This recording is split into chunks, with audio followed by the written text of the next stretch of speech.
Good morning, families. Today we're going to talk a little bit about potty learning and what that looks like for the children that are under my care. There's a lot of different ways to approach potty learning, which is also called potty training.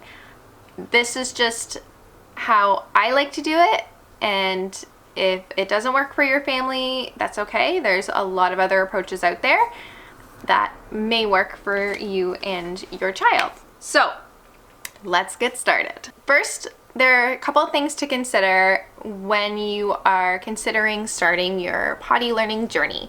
And the first thing that you need to consider is your child ready? Are they showing interest in the toilet? Are they wanting to sit on the toilet? When you do your diaper routine or your bath routine and you ask them, would you like to sit on the potty? Are they saying yes? Are they at least attempting to sit? If not, if they're afraid or say no, what I usually do is I respect that and I say, oh, I see that you don't want to sit on the potty right now, maybe next time. I think that pushing them to sit on the toilet is going to do the opposite of what you want to do. They're going to be terrified of the toilet and not want to try it or do it, and this is gonna make things difficult in the long run. The other thing that you need to consider is, are you ready for potty learning? Are you going on vacation anytime soon, or is there going to be a change of routine anytime soon? This would be an indication of it not being a really good time, because it's already a big job in learning how to use the potty for a child, and now you're changing their environment or you're changing up their routine, which is added stress. So that may not be the time for you and your child. Also, do you have the support system? Is your grandparents who look after your child on board? Is your child care center and teachers on board? Is your significant other that you are living with on board with what you are going to embark on?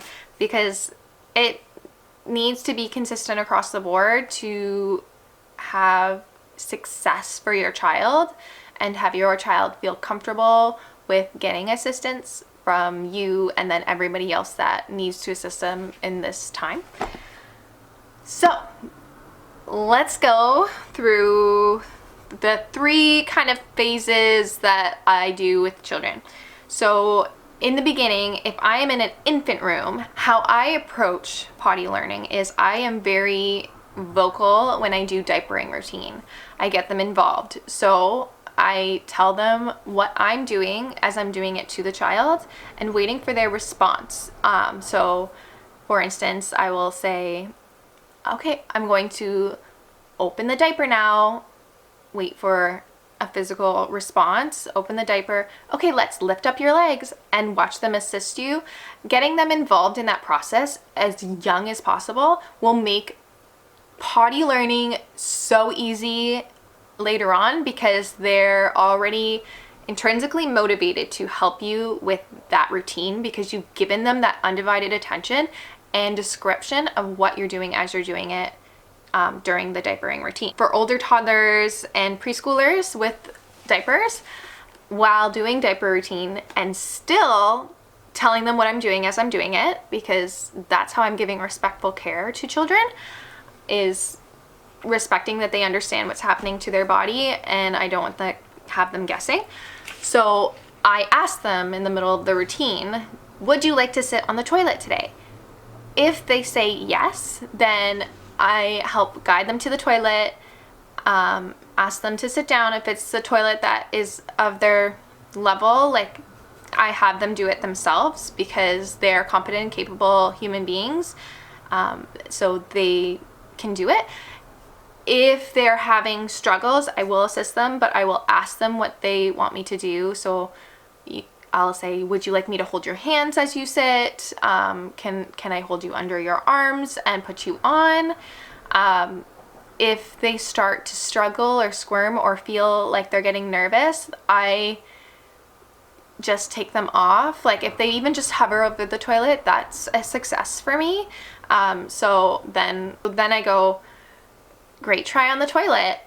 Next time we can sit on the toilet again. And I don't overly praise them because their toilet learning is not about me, it's about them. And I don't think that the reward of me being overly excited or me giving them an M&M or a gummy is healthy for their minds and for their bodies, because I don't want them to do something to please me. I want them to do something to please themselves. That's how I start getting them motivated with intrinsic motivation, is just allowing that whole new routine as a new reward for them, which is awesome. And they do get really excited about it without me going, yay, you did it, great job, blah, blah, blah, blah.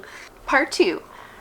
Once your child has routinely sat on the toilet over and over again and perhaps accidentally peed on the toilet a couple times, this is when it is key to start thinking about underwear. I think that, now this is very controversial, but I think pull-ups are very, very, very similar to diapers, and they're very, very, very expensive.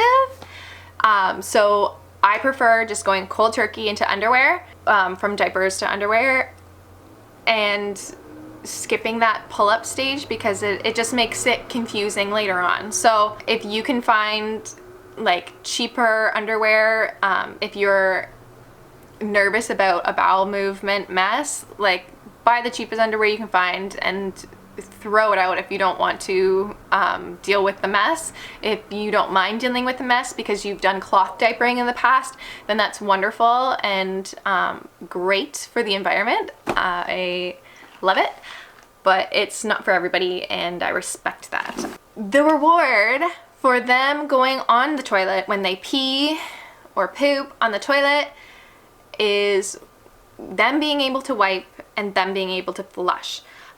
Those, playing with the toilet paper and flushing the toilet, is things that are really exciting to a child, and therefore if they do not pee or do anything on the potty, then they do not use toilet paper and they do not flush the toilet, because that's a waste of toilet paper and it's a waste of water, and you're rewarding them, or they're having that reward of the routine without fulfilling the duty that is supposed to be done on the toilet. So if they haven't peed yet and they go to reach for the toilet paper, you say, no, we don't want to waste the toilet paper. When you pee on the toilet, that's when we use toilet paper. They go to flush the toilet, you go, oh, you didn't pee on the toilet this time? Maybe next time when you pee on the toilet, you'll be able to flush, but we can't waste water. They are competent and capable enough to understand that at this age, and they should be able to respect that. If they say or that they really want to flush the toilet, then have them sit again and say, okay, let's try peeing on the toilet so that we can flush the toilet and say goodbye to the pee. That's how, I guess, that reward of intrinsic motivation is set for them. Okay. So when you, step 3, move on to underwear, please just expect accidents to happen, because they're going to happen. It is normal.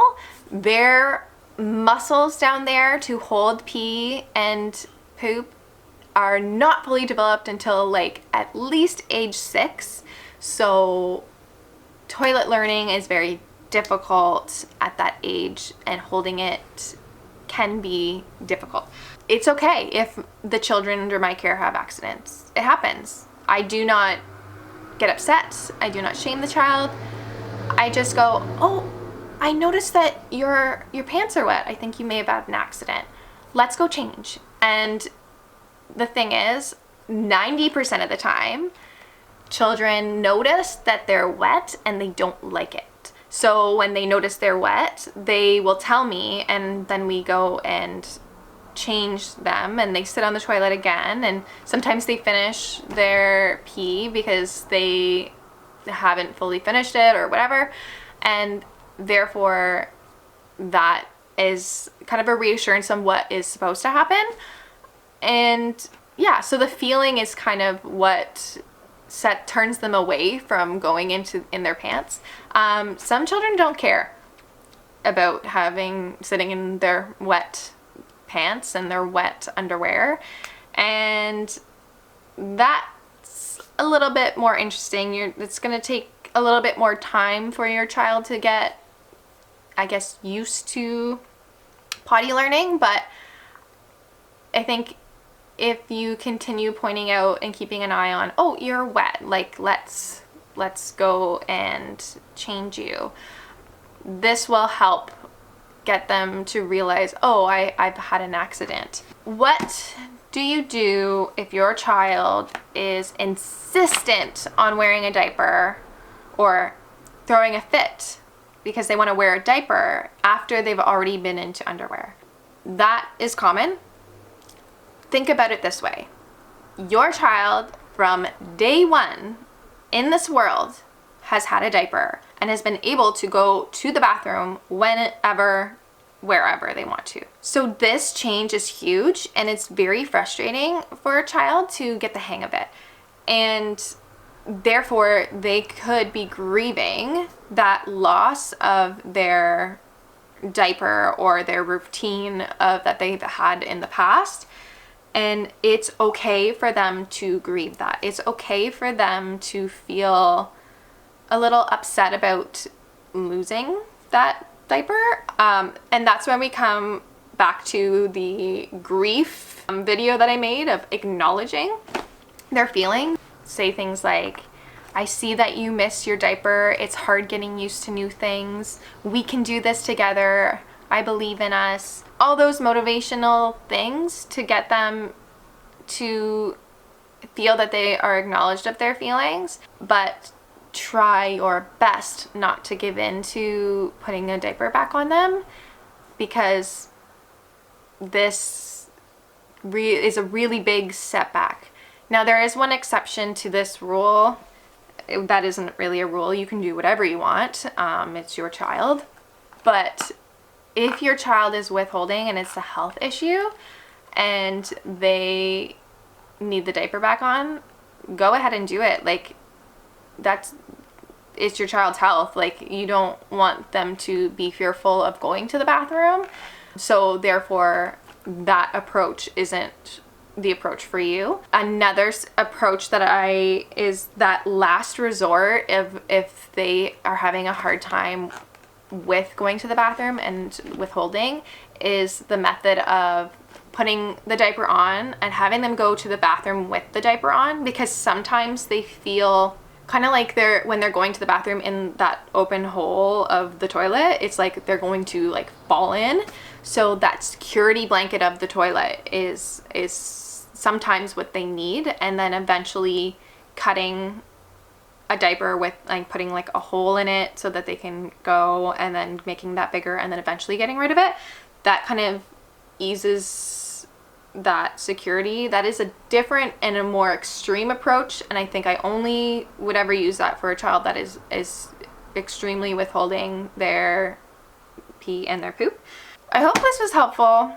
I feel like I was a little scattered back and forth in this video. If you have and every circumstance is very different, so if you have any specific circumstances with your child, I am more than happy to help you. Just please send me a message and about specifically what your child's having a hard time with. These are just like generic steps that I go through from toddler or infant classrooms to like the preschool classrooms. I feel like my approach is a very calm, relaxed way of doing it, and I've had a lot of success in my classrooms through this method, and hopefully this works for you at home. And I just want to be clear that there is no, like, besides like shaming your child, there's not really a wrong way to do this. And if your if the only way to get your child to go to the bathroom is to reward them with food and do it that way, then that's fine. That works for your child, and that's great. It's just not my preferred method, and that's why I chose to do a video about this method. So there is a lot of information on potty learning on the internet. So if you look up, instead of potty training, look up potty learning. It is a lot of what I talked about. It goes along with the RIE and respectful, responsive caregiving that I talk about. So that would be another good thing to look up. But don't hesitate to reach out. I'm more than happy to answer questions. It's very complex and very situational. No two children are alike, and no two children are going to learn the same way. Thank you so much. I appreciated the request for making this video, and hopefully get more requests in the future. So bye, littles.